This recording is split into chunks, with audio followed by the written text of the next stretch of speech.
এয়া হৈছে গেলা পিঠা, চাউলেদি বনোৱা গেলা পিঠা।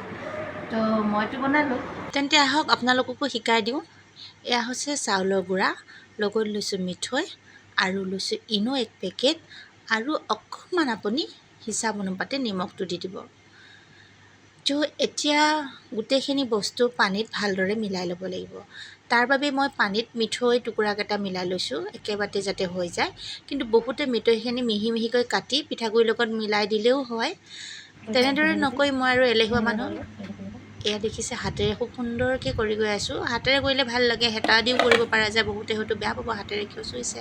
আৰু তো আপুনি পিঠাগুড়িখিনি অন্ততঃ 2 ঘণ্টা 3 ঘণ্টা ভিগাই ৰাখিব লাগিব, তেতিয়াহে আপোনাৰ সোৱাদটো ভাল হ'ব, কোমল হ'ব।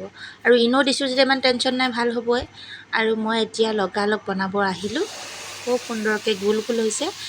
আৰু ইয়াতকৈ ভাল চেপাবলৈ হ'লে আপুনি এটা সৰু প্লেটৰ নিচিনা সৰু এখন চেপেটাকে ল'ব লাগিব, তাতে দি যাব পাৰি। তেনেকৈ বনালে আপোনাৰ চেপটো খুব সুন্দৰ এক চাইজৰ হ'ব পাৰে। কিন্তু আমি আৰু ঘৰতহে খোৱা যিহেতু, তো মই এনেদৰে বনাই লৈছোঁ।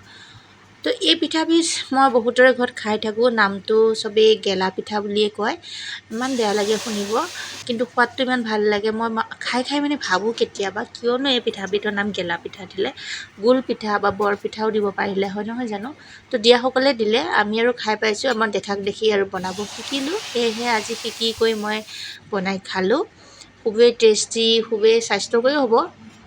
চাউল আমাৰ কাৰণেতো অপকাৰী নহয়, আমিতো সদায় ভাত খাই থাকোঁ। তো এই দেখিছে মই খালোঁ, আপোনালোকেও খাব। Bye bye.